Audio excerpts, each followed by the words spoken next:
നിങ്ങൾ എപ്പോഴെങ്കിലും ആഗ്രഹിച്ച ഒരു കാര്യം അല്ലെങ്കിൽ ഒരു ഫോൺ കോൾ അതുമല്ലെങ്കിൽ ഒരു വ്യക്തി അപ്രതീക്ഷിതമായി നിങ്ങളുടെ മുന്നിലേക്ക് വന്നിട്ടുണ്ടോ? നമ്മൾ ഭൂരിഭാഗം പേരും വിചാരിക്കും ഇത് യാദൃച്ഛികമായി സംഭവിച്ചതാണെന്ന്. എന്നാൽ പ്രപഞ്ചത്തിന്റെ നിയമം അനുസരിച്ച് ഇതിനു പിന്നിൽ വലിയൊരു രഹസ്യമുണ്ട്. നിങ്ങൾ ഇന്ന് ഈ വീഡിയോ കാണുന്നത് പോലും യാദൃച്ഛികമല്ല. നിങ്ങളുടെ മനസ്സ് ഒരു മാറ്റം ആഗ്രഹിക്കുന്നത് കൊണ്ടാണ് നിങ്ങൾ ഇന്ന് ഇവിടെ എത്തി നിൽക്കുന്നത്. നമ്മൾ ഇന്ന് സംസാരിക്കാൻ പോകുന്നത് പ്രപഞ്ചത്തിലെ തന്നെ ഏറ്റവും ശക്തമായ എന്നാൽ പലരും തെറ്റായി വ്യാഖ്യാനിച്ചിരിക്കുന്ന ലോ ഓഫ് അട്രാക്ഷനെ കുറിച്ച് അല്ലെങ്കിൽ ആകർഷണ നിയമത്തെക്കുറിച്ചാണ്. പ്രപഞ്ചത്തിലുള്ള എല്ലാത്തിനും ഒരു എനർജി ഉണ്ട്, ഇൻക്ലൂഡിങ് നമ്മൾ മനുഷ്യർ. നമ്മളുടെ ചിന്തകൾക്കുമുണ്ട് ഒരു എനർജി. അപ്പോൾ നമ്മൾ എന്ത് ചിന്തിക്കുന്നുവോ അത് നമ്മിലേക്ക് ആകർഷിക്കപ്പെടും. ഉദാഹരണത്തിന് നമ്മൾ പോസിറ്റീവായി മാത്രം ചിന്തിക്കുകയാണെങ്കിൽ നമ്മുടെ ജീവിതത്തിലേക്ക് കടന്നു വരുന്ന കാര്യങ്ങളും പോസിറ്റീവായിട്ടുള്ള കാര്യങ്ങൾ തന്നെയായിരിക്കും. എന്നാൽ പകരം നമ്മൾ നെഗറ്റീവായിട്ടും അതല്ലെങ്കിൽ പരാതികളും പരിഭവങ്ങളുമാണ് എപ്പോഴും മനസ്സിൽ ചിന്തിക്കുന്നതെന്നുണ്ടെങ്കിൽ നമ്മുടെ ജീവിതത്തിലും അതുപോലുള്ള കാര്യങ്ങളായിരിക്കും കടന്നു വരുന്നത്. ലൈക്ക് അട്രാക്ട്സ് ലൈക്ക് എന്നാണ് ഇതിന്റെ തത്വം. RAS റെക്ടിക്കുലർ ആക്ടിവേറ്റിംഗ് സിസ്റ്റം, ഇത് നമ്മുടെ ബ്രെയിനിന്റെ ഒരു ഫിൽട്ടറാണ്. നമ്മൾ ഏത് കാര്യത്തിലാണോ കൂടുതൽ കോൺസെൻട്രേറ്റ് ചെയ്യുന്നത് ആ കാര്യം, ആ അവസരം നമുക്ക് ലഭിക്കാനായി നമ്മുടെ ബ്രെയിൻ ചുറ്റുമുള്ള എല്ലാ അവസരങ്ങളും നമുക്ക് കാണിച്ചു തരും. ഉദാഹരണത്തിന് നമ്മളിപ്പോൾ പണം, വിജയം ഒക്കെയാണ് ആഗ്രഹിക്കുന്നത്, അതിലാണ് ശ്രദ്ധ കോൺസെൻട്രേറ്റ് ചെയ്യുന്നുണ്ടെങ്കിൽ നമുക്ക് പണവും വിജയവും ഒക്കെ ലഭിക്കാനായിട്ടുള്ള കാര്യങ്ങൾ നമ്മുടെ അടുത്ത് നമ്മളുടെ ബ്രെയിൻ തന്നെ നമ്മളെ കാണിച്ചു തരും. പകരം നിങ്ങൾ വിഷമം, സങ്കടം, വേദനകളൊക്കെയാണ് അല്ലെങ്കിൽ പരാജയമൊക്കെയാണ് ഇപ്പോഴും ചിന്തിച്ചുകൊണ്ടിരിക്കുന്നതെന്നുണ്ടെങ്കിൽ അതിനുള്ള കാര്യങ്ങളും നമുക്ക് നമ്മുടെ ബ്രെയിൻ തന്നെ കണ്ടെത്തി തരും. ചുരുക്കി പറഞ്ഞാൽ നല്ല കാര്യങ്ങളാണ് നമ്മൾ ചിന്തിക്കുന്നുണ്ടെങ്കിൽ അത് തന്നെ നടക്കും. മോശമായിട്ടുള്ള കാര്യങ്ങളെക്കുറിച്ചാണ് നമ്മുടെ ചിന്തയെങ്കിൽ അങ്ങനെയുള്ള കാര്യങ്ങളായിരിക്കും നമുക്ക് ജീവിതത്തിൽ ലഭിക്കുക. ഇനി ഇത് ഈസി ആക്കി എടുക്കാൻ കുറച്ച് മെത്തേഡുകളുണ്ട്, അതും കൂടെ പറഞ്ഞുതരാം. ഒന്നാമത്തെ കാര്യം എന്ന് പറഞ്ഞു കഴിഞ്ഞാൽ ക്ലാരിഫിക്കേഷൻ, വ്യക്തത വേണം നമ്മൾക്ക് വേണ്ട കാര്യങ്ങൾക്ക്. അതായത് നിങ്ങൾക്കിപ്പോൾ കുറച്ച് പണമാണെങ്കിൽ എനിക്ക് കുറച്ച് പണം വേണമെന്ന് പറഞ്ഞാൽ നമുക്ക് പണം ലഭിക്കത്തില്ല. നമുക്ക് എത്ര എമൗണ്ട് ആണോ വേണ്ടത് അതാണ് നമ്മൾ ആഗ്രഹിക്കേണ്ടത്. അതുപോലെ നമുക്കിപ്പോൾ ഒരു വീടാണ് വേണ്ടതെന്നുണ്ടെങ്കിൽ എവിടെയാണ് വേണ്ടത്, എങ്ങനത്തെ വീടാണ് നമ്മളുടെ മനസ്സിൽ എന്ന് നമ്മൾ വ്യക്തമായിട്ട് അതിനെക്കുറിച്ച് വേണം ചിന്തിക്കാനും ആഗ്രഹിക്കാനും. അതുപോലെ ഏതൊരു കാര്യമാണെങ്കിൽ, ജോലിയാണെങ്കിൽ എന്ത് ജോലി, എവിടെ വേണം, ഇതൊക്കെ നമ്മൾ ആഗ്രഹിക്കണം. എങ്കിൽ മാത്രമേ നമുക്ക് നമ്മൾ ആഗ്രഹിക്കുന്ന കാര്യം അതുപോലെ റിസൾട്ട് കിട്ടുള്ളൂ. രണ്ടാമത്തെ കാര്യം എന്ന് പറഞ്ഞാൽ വിഷ്വലൈസേഷനാണ്. വിഷ്വലൈസേഷൻ എന്ന് പറഞ്ഞു കഴിഞ്ഞാൽ നിങ്ങൾ ആഗ്രഹിച്ച ആ ഒരു കാര്യം നിങ്ങൾക്കിപ്പോൾ ലഭിക്കുന്നതായിട്ട് ആ ഒരു ഫീലോടുകൂടി വേണം നമ്മൾ വിഷ്വലൈസ് ചെയ്യാൻ. പിന്നെ വിഷ്വലൈസ് ചെയ്യുമ്പോൾ നമ്മൾ രണ്ട് കാര്യങ്ങൾ ശ്രദ്ധിക്കണം. അതായത് ഒന്ന് പ്രസന്റ് ടെൻസിൽ തന്നെ വേണം നമ്മൾ വിഷ്വലൈസ് ചെയ്യാൻ, അതായത് ഇപ്പോൾ നടക്കുന്നതായിട്ട് വേണം വിഷ്വലൈസ് ചെയ്യാൻ.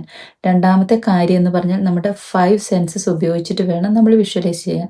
ഇപ്പോൾ ഉദാഹരണത്തിന് നമ്മളൊരു വീട് വാങ്ങുന്നതായിട്ടാണ് നമ്മൾ വിഷ്വലൈസ് ചെയ്യുന്നത് എന്നുണ്ടെങ്കിൽ നമ്മൾ ആ വീട്ടിൽ ചെന്ന് ആ വീടിൻ്റെ ഭംഗി ആസ്വദിക്കുന്നതായിട്ട് വേണം വിഷ്വലൈസ് ചെയ്യാൻ.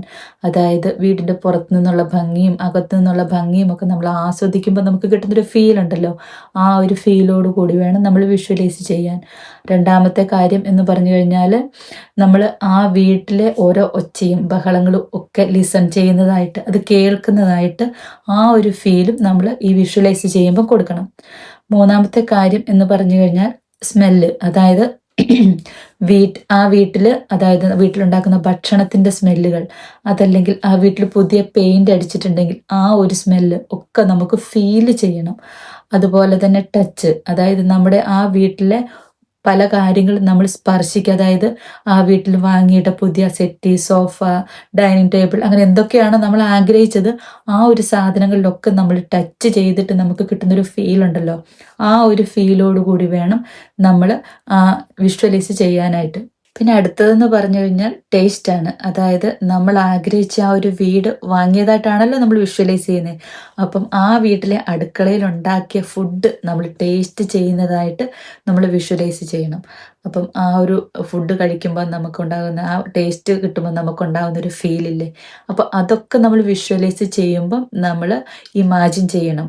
അതായത് നമ്മുടെ 5 സെൻസസ് ഉപയോഗിച്ച് നമ്മൾ ആ വീട്ടിൽ ഇരുന്ന് നമ്മളതൊക്കെ ചെയ്യുന്നതായിട്ട് നമ്മൾ വിഷ്വലൈസ് ചെയ്യണം. അതാണ് കറക്റ്റായിട്ടുള്ള വിഷ്വലൈസേഷൻ. ഇനി അടുത്ത കാര്യം, അത് ഞാൻ ഇതിനു മുമ്പത്തെ വീഡിയോയിലും പറഞ്ഞിട്ടുണ്ട്. ഒരുപാട് പേര് പറയുന്നൊരു കാര്യമാണ് ഗ്രാറ്റിറ്റ്യൂഡ്. അതായത് ഇപ്പോൾ നമുക്ക് ലഭിച്ചിരിക്കുന്ന കാര്യങ്ങൾക്ക് നന്ദിയുള്ളവരായിരിക്കുക. അതായത് നമുക്ക് ലഭിച്ച ഓരോ ചെറിയ ചെറിയ അനുഗ്രഹങ്ങൾക്ക് നമ്മൾ നന്ദി പറയുക. അങ്ങനെ നന്ദിയുള്ളവന് ദൈവം കൂടുതൽ തരുന്നാണ് പറയുന്നത്. അപ്പോൾ കിട്ടിയ കാര്യങ്ങൾക്ക് നന്ദി പറഞ്ഞുകൊണ്ടിരിക്കുക. അപ്പോൾ നമുക്ക് പുതിയ കാര്യങ്ങൾ ലഭിക്കാനുള്ള വഴി തുറന്നു തരും. ഇനി പറയുന്ന കാര്യമാണ് മെയിൻ ആയിട്ടുള്ള കാര്യം, ആക്ഷൻ എടുക്കുക. ചില ആൾക്കാർ വിചാരിക്കാറുണ്ട്, ഓക്കെ, ഞാൻ ആദ്യത്തെ പറഞ്ഞ കാര്യം, അതായത് ക്ലാരിറ്റിയോടുകൂടി എനിക്ക് എന്താ വേണ്ടതെന്ന് പറഞ്ഞു, പിന്നെ വിഷ്വലൈസ് ചെയ്തു, ഞാൻ മാനിഫെസ്റ്റ് ചെയ്തു എനിക്ക് എന്താ വേണ്ടതെന്ന്, എങ്ങനെയാണ് വേണ്ടതെന്ന് മാനിഫെസ്റ്റ് ചെയ്തു, പിന്നെ പറഞ്ഞതുപോലെ ഗ്രാറ്റിറ്റ്യൂഡും പറഞ്ഞു. ഇനി ഞാൻ വെറുതെ ഇരുന്നാൽ ഞാൻ ഈ ആഗ്രഹിച്ച കാര്യം എനിക്ക് കിട്ടും എന്നാണ്. പക്ഷെ അങ്ങനെയല്ല, നമ്മൾ ആക്ഷൻ എടുത്തേ തീരൂ. നമ്മൾക്കൊരു കാര്യം ലഭിക്കണം എന്നുണ്ടെങ്കിൽ അതിനുള്ള ആക്ഷൻ നമ്മൾ തന്നെ എടുക്കണം. അതായത് നമുക്ക് ചെറിയ ചെറിയ അവസരങ്ങൾ എവിടുന്നെങ്കിലുമൊക്കെ ഇതിനായി പ്രകൃതി തുറന്നു തരും, നമ്മുടെ യൂണിവേഴ്സ് നമുക്ക് തുറന്നു തരും. അപ്പോൾ അതിലേക്ക് നമ്മൾ പോവുക. അതിനുശേഷം നമുക്ക് വലിയ വലിയ ഓപ്പർച്യൂണിറ്റീസ് ലഭിക്കും. അങ്ങനെ നമ്മൾ ആഗ്രഹിക്കുന്ന കാര്യം നമുക്ക് നടന്നു കിട്ടും.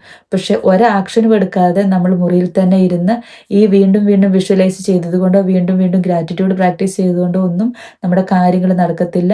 അതുകൊണ്ട് തന്നെ നാലാമത്തെ കാര്യം ഈ ആക്ഷനാണ്. അത് നമ്മൾ എടുത്തേ തീരൂ. അങ്ങനെ വരുമ്പോൾ നമുക്ക് വലിയ വലിയ വാതിലുകൾ തുറന്നു കിട്ടും. ആദ്യം ചെറുതായിരിക്കും, ചെറുതായതുകൊണ്ട് ഞാൻ പോകുന്നില്ല, ഇതുകൊണ്ട് ഞാൻ ആഗ്രഹിച്ച വീട് പണിയാൻ പറ്റത്തില്ല, അല്ലെ ഇതുകൊണ്ട് ഞാൻ ആഗ്രഹിച്ച ജോലി ലഭിക്കില്ല എന്ന് ചിന്തിച്ചിരിക്കരുത്. അതിൽ കൂടി ആയിരിക്കും നമുക്ക് വലിയ വലിയ അവസരങ്ങൾ തുറന്നു കിട്ടുന്നത്. അപ്പോൾ കിട്ടുന്ന അവസരങ്ങൾ പ്രയോജനപ്പെടുത്തുക. അത് നമുക്ക് നമ്മുടെ യൂണിവേഴ്സ് തരുന്നതാണ്. അപ്പോൾ അതിൽ കൂടി പോയി വലിയ വാതിൽ നമുക്ക് തുറന്നു തരും, അതിലേക്ക് പോവുക. മിക്കവരും പറയാറുണ്ട്, ഈ law of attraction, manifestation, visualisation ഇതൊക്കെ തട്ടിപ്പാണ്, ഇതൊന്നും നടക്കുന്ന കാര്യങ്ങളല്ല എന്ന്. കുറച്ച് പേര് പറയാറുണ്ട്, ഇതൊക്കെ നടക്കുവോ, ഇത് ഞാൻ ചെയ്താൽ ശരിയാവുമോ, അല്ലെ ഇവർ കള്ളത്തരം പറയുന്നതാണോ എന്നുള്ള ഡൗട്ടുള്ളവരും ഉണ്ട്. നമ്മൾ ഈ ഒരു ലോ ഓഫ് അട്രാക്ഷനോ മാനിഫെസ്റ്റേഷനോ ഒക്കെ ചെയ്യുമ്പോൾ 100% അതിൽ വിശ്വസിച്ച് തന്നെ വേണം ചെയ്യാൻ. നമ്മുടെ ഉള്ളിൽ ആയിട്ടാണ് നമ്മളിത് ചെയ്യുന്നതെന്നുണ്ടെങ്കിൽ ഇത് നടക്കില്ല. അതുകൊണ്ട് തന്നെ 100% വിശ്വാസത്തോടു കൂടി ചെയ്തു നോക്കുക. നിങ്ങൾക്ക് ഫലം കിട്ടും. Thank you.